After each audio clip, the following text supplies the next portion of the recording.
दिलखुशा कोठी लखनऊ।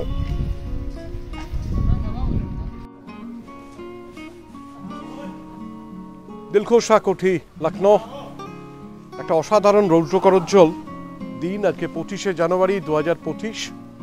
আর আমরা এসেছি লখনউতে জাস্ট নর্মাল হলিডে করতে করতে যে সমস্ত জায়গায় যাচ্ছি সেই জায়গাকে একটা ছোটোখাটো একটা ডকুমেন্টেশন করার প্রচেষ্টা চালাচ্ছি মাত্র। এই মুহূর্তে দিলখুশা কোঠি সম্বন্ধে খুব সংক্ষেপে যদি বলি, নবাব ওয়াজেদ আলী শাহ বেসিক্যালি যেটা উনি এই কোঠিটা 1846 থেকে 1857 পর্যন্ত, 1857 কিছুটা ফিব্রুয়ারি বিদ্রোহ কিছুদিন আগে পর্যন্ত উনি এই কোঠিটা তৈরি করেছিলেন। এই কোঠিটা বেসিক্যালি আমি যেটুকু পড়ে দেখলাম যে সেই সময় তাদের যে মিলিটারি সিস্টেম ছিল সেই মিলিটারি সিস্টেমের কিছু কার্যকলাপ এখানে হতো।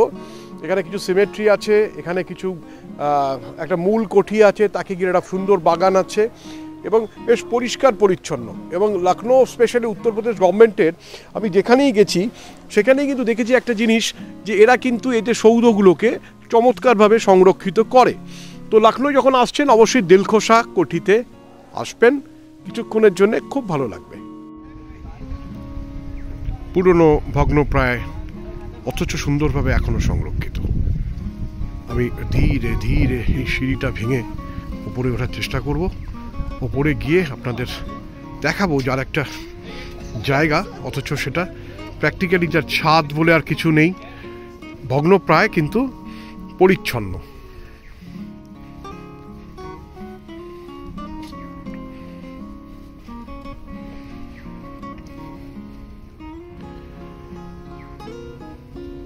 ইতিহাসের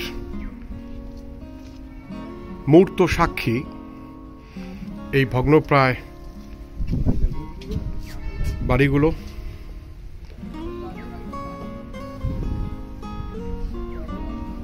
বিশেষ ধরনের সেই সময়কার ইট, আর ইটগুলোকে তো সিমেন্ট বালি দিয়ে জোড়া হতো না, বিভিন্ন ধরনের খাদ্যদ্রব্য, ডাল, প্লাস্টার বা প্যারিস এইসব ব্যবহারের মাধ্যমে এই দেওয়ালগুলো যুক্ত করা হতো। অনেকেই এসছেন, তারা তাদের মতো করে ছবি তুলছেন এবং এই পূর্ণ যে জায়গাটা কিন্তু অদ্ভুত পরিশ্রুত শান্তি বজায় আছে। দিলখুশা কোঠি লখনউ।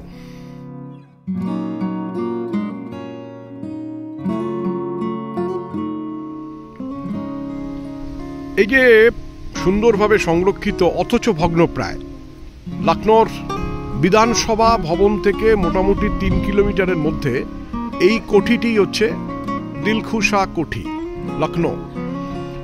এটা তৈরি করেছিলেন নবাব ওয়াজেদ আলী শাহ। অ্যাজ ইউজুয়াল এখানকার ম্যাক্সিমাম জিনিসই ওয়াজেদ আলী শাহ নবাবের তৈরি, এবং আসফাউল্লাহ খান নবাব, যিনি এই জায়গাগুলোকে মূলত লখনউ ডেভেলপমেন্টের পেছনে যাদের মূল অবদান। এই যে জায়গাটা, এখানে লোকজন খুব একটা আসে না, স্থানীয় কিছু ছেলে মেয়ে কখনো কখনো আসে, কেউ হয়তো শীতকালে খাবার দাবার নিয়ে এসে তারা এখানে খাওয়া দাওয়া করে, একটু মজা করেন বাচ্চাদের নিয়ে এসে। জায়গাটা কিন্তু অদ্ভুত শান্ত, কারণ এই জায়গাটি একটা সেপারেটেড এরিয়ার মধ্যে, লখনউর একটু ফাঁকা অঞ্চল, যেটা বিধানসভা ভবনের থেকে আর একটু দূরে। এর মাধ্যমে ওয়াজেদ আলী শাহের অনেকগুলো গল্পগাথা জড়িয়ে আছে। সবটা এইটুকু বৃত্তের মধ্যে আপনাদের কাছে তুলে ধরা হয়তো সম্ভব হচ্ছে না, কিন্তু এই জায়গাটায় যখনই আসবেন লখনউতে, তখন কিন্তু অবশ্যই এই দিলখুশা কোঠিতে আসবেন। আমাদের বাংলাতেও এরকম বেশ কিছু জায়গা আছে, মুর্শিদাবাদে, বাঁকুড়াতে, যেখানে পুরনো সৌধগুলোকে এখনো মোটামুটি একটা ধাঁচার মধ্যে ধরে রাখা সম্ভব হচ্ছে এখানে।